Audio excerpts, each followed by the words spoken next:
by the way, the 12 wins in the last 15 ball games, all by different starting pitchers. Everybody, it's all different people who've got wins. It's crazy. 12 different people have contributed to this stretch on the mound. I'd say the biggest thing is, and we were kind of joking around on the broadcast last night, me and Tim, but it's like that Happy Gilmore line where it's up and down and around. It's circular. Everybody in the offense is working together, right? It's not just one person. It's not Rhys Hoskins doing everything. It's not Jackson Chourio doing everything. It's everybody getting involved. You're getting something out of the left side of the infield with Durbin and with Joey Ortiz, and Christian Yelich has come on, of course. Jake Bauers is getting big hits. I mean, everybody is contributing to this stretch right now. And it makes it really tough for opposing pitching staffs to go and navigate through a lineup when there aren't necessarily any holes. Jeff, why does StatCast hate Christian Yelich? Because I was at the game. I was at the game when he hit the walk-off grand slam. And when I found out, I could not wait to get on my phone and go, oh, how 400 feet? There's no way that thing was only 400 feet. And then last night, he hits a bomb off the batter's eye that apparently only went 417. So clearly StatCast is just biased against Christian Yelich. I have no idea how. We were talking about that after the game last night. We were having a couple of cold beverages, me and the radio guys and Tommy Thrall, who does the Cincinnati broadcast on the radio. And we were sitting there going, there's no way that that's 417 feet. Right? It's 400 feet to the wall itself. And that ball hit above the camera area on the batter's eye. So that's at least another 40 feet right there. So you're looking minimum 440. And then we started having a conversation about a home run Keon Broxton hit, which would have been in 17-ish, something like that in St. Louis, where it was originally measured at 495 feet. It was the longest home run in Busch Stadium 3's history. But because it wasn't hit by a Cardinal, the Cardinals went in and cooked the books and made it like 465. But it was measured originally at 495 feet. I don't know why StatCast hates Christian Yelich. I don't think they hate Christian Yelich because his exit velocity is still good, but they got to get some distance control. What about the one in Colorado? How's that 499 and not 500 feet 2 years ago? Right? Come on, man. Come on. I think there's a conspiracy, and you need to get to the bottom of it, Jeff, in your spare time. This sounds like a really good off-season project for me. Jeff, I know we're about a month out. I know we're about a month out from the All-Star game, but who do you think's got a good chance at making that roster? I think that you got a pretty good opportunity for William Contreras behind the plate. I think Freddie Peralta's having a great season. He could be and should be an All-Star. Trevor McGill is going to have a really good opportunity to make the All-Star game the way that he's been throwing the ball out of the bullpen. I would say that those guys are probably front and center in terms of All-Stars. You look around the league, and there's just so much talent at every different position. Most of them play for the Dodgers or the Padres, but at the same time, or even the Phillies. But I feel like Contreras and McGill and Peralta, those are probably your three front runners for the All-Star game. So we'll see. We'll see what happens. Everybody's going to get represented. I do know that. Jeff Levering hanging out with Jen, Gabe, and Chewy this morning. We were talking about Yelich a few moments ago, also named National League Player of the Week yesterday. And it was his first since 2019, which is great for him, but also, wow, what a stretch. What have you seen that is the biggest difference between this version of Yelich and the one that we have seen for, the last 5 years? He's just on time, Jen, and it's a big thing in baseball, especially when hitting. It's just being on time, and it felt like that it took him some extra beats to get his body right. And I know he had the back surgery last year, and he came into spring training and was feeling healthy and had a normal-ish off season. But it just felt like he was late on a lot of pitches, especially fastballs, and there are still some times where he's a little behind on fastballs. But he is demolishing off-speed pitches right now. The home run he hit last night was on a breaking ball.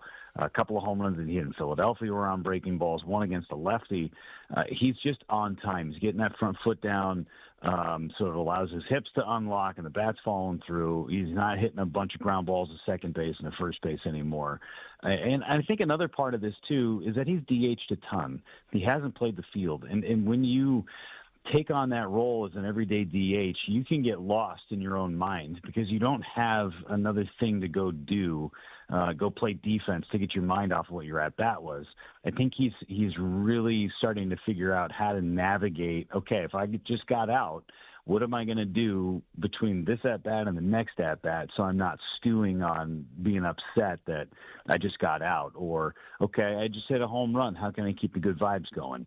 It's a big game of mental gymnastics being a DH in Major League Baseball. It's not an easy thing to do. It's not just roll out of bed and hit. You have to really navigate the mental side of it. And I think he's starting to figure out what that looks like 2 months in.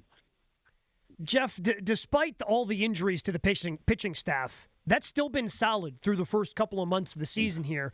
The bullpen has been asked to do a lot. Is some of the pressure going to be taken off of them with the return of Jose Quintana and whenever Brandon Woodruff comes back? I know he's got another rehab start tonight, but he's expected back sooner rather than later at this point. I tell you what, it has been remarkable what that pitching staff has been able to do. Every time Logan Henderson has taken the ball, now he's down in the minor leagues, but every time he's thrown the ball, it's been outstanding. Chad Patrick has done the same thing. Everybody that the Brewers have brought up from the minor leagues and has started a ball game for the Brewers, it's been remarkable. And they've used 12 different starting pitchers. That includes the openers. I think having Quintana back eases things up on the bullpen a bit.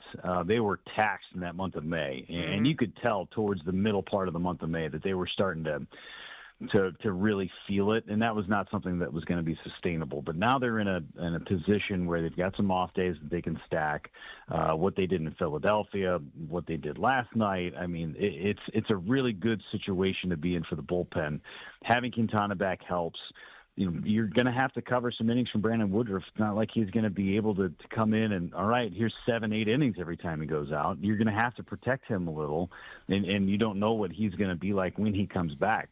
And hopefully he comes back sooner rather than later, maybe even this homestand. But the bullpen's ready, and again, I do think that they're in a better position. They have some versatility back there with D.L. Hall and Aaron Ashby, and guys that can go multiple innings out of the bullpen. I think the bullpen is in pretty good shape, especially for when these guys come back. It's really starting to look like what the Brewers thought it was going to look like come spring training. Jeff, how many consecutive wins does it take to start talking Moneyball and what the Oakland A's did? Oh, my gosh, that's so far away. I'm in George Webb land right now. Let's get to George Webb burgers. And then we can start getting into Scott Hatterberg and Moneyball and Justice and all those. Okay, and let's get to George Webb's and get everybody burgers first before we get going that. And that hasn't happened since 2018. Remember, that's the last time the Brewers got to the George Webb number, and it took a couple of wins in the playoffs to get there. So hopefully they're on track there. I know it's tough to do. It's tough to win a Major League Baseball game, and to let alone to do it 8 straight games or hopefully tonight 9. But let's get to burgers first before we start worrying about what's going on with the A's. And that's 12 straight wins, right? That hasn't changed. The George Webb thing, is it still 12 straight wins? Sorry, that was tricky to say, by the way. The 12 straight wins really gave my it's early. Gave my tongue a workout. I do want to talk about, though, the baseball season is so long, and we always talk about, not getting too high and not getting too low. I have told the guys I'm throwing that away. I want to ride and die with this team and live and die by every pitch as the season goes on because I don't want to miss it. Right? I don't want to sit there and go, well, I waited until the postseason and now I missed the whole season. So when you sweep a team like the Phillies, like they did this past weekend, how much difference do you see as far as pep in the step of the guys? How much difference is there in the locker room? How do they internalize a milestone like that? I think that they, as much as they want to stay in the moment, and they have to, right? As you mentioned, you have so many games and you can't live and die on every single game or every at-bat or every pitch. It's hard to do that. I use the phrase flush it a lot. When I was in high school, we had a coach that bought us all miniature toilets, and if something happened where you didn't like it, you got frustrated, you would go in there and you just go, all right, go flush it. And we literally had to go flush a toilet. But it was a nice mental exercise of don't worry about it. It's okay. You just flush it. It's all, you just move on and you move forward. You have to do that in the sport of baseball more than I feel like any other sport because it happens so much. It's tough to do in golf. It's tough to do in football on a bad play. It's tough to do when you miss a shot, but you have to try and do it. But for a team to go in and sweep Philadelphia, and Rock says this all the time on TV broadcasts, it's not necessarily who you play, but when you play them.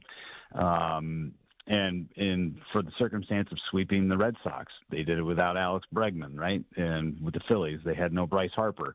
But you still have to play the schedule. You still have to win those ball games. You get a lot of confidence when you go into Philadelphia after you got swept there in 2024 in a bunch of close games. And then you go out there and you never allowed that Philadelphia crowd to get into it. That was a huge part of it, right? They had 40,000 people every single day, and you had this opportunity to really quiet them, and you go out there and you punch them in the mouth, especially on Saturday when you put up 17 runs, and that crowd was never in it over the course of 3 days. So you can take that momentum into a series. Now, you're not going to have 40,000 people probably combined in the 3 games we're in Cincinnati, but you've got the biggest homestand coming up. You've got serious contenders coming in with the Padres, the Braves, and the Cardinals for days. You're trying to ride that momentum as much as you can, and getting a big sweep against Philadelphia can go a long way, I feel like.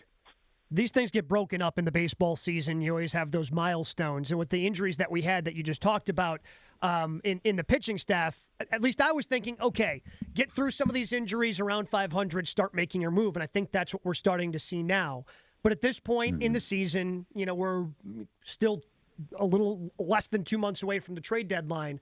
Where would they have to be in 6 weeks in order for them to seriously start thinking about, okay, what can we add to this team to make a push? Yeah, I mean, within striking distance, and they're definitely within striking distance. You got another series with the Cubs before the trade deadline comes around, go down to Wrigley in the middle of this month before we go to Minnesota on the next road trip. But it's just as long as you're in striking distance to give yourself an opportunity, right? That's what you want. And now that there's no more waiver claim, trade deadline, non-waiver deadline in September, you have to make a push at the end of July and the beginning of August. And that's a tough thing to do because you can't account for any injuries or anything like that over the next 2 months of the regular season. I think that they're in a pretty good spot. They're getting their guys back. They've shown that they have very good depth in the minor leagues, especially on the pitching side of things. So if they're going to make a move, it's probably not going to be on the pitching side. It would be more on the offensive side of things, maybe the left side of the infield. You just never know. You never know. But as long as they're in striking distance, they're always going to err on the side of being aggressive, it feels like.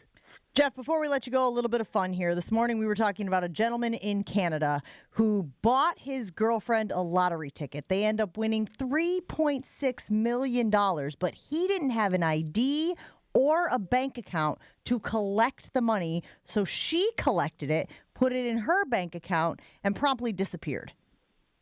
Oh, yeah, that sounds about right, for sure.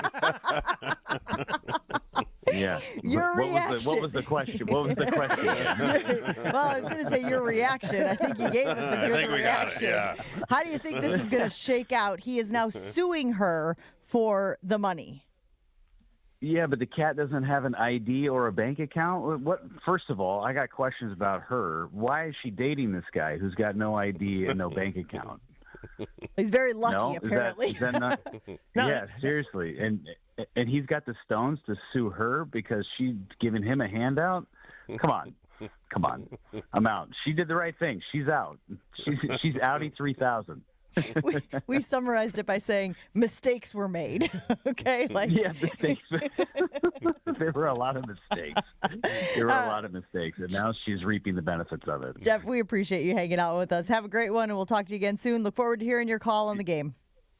Appreciate it. Thanks so much, guys.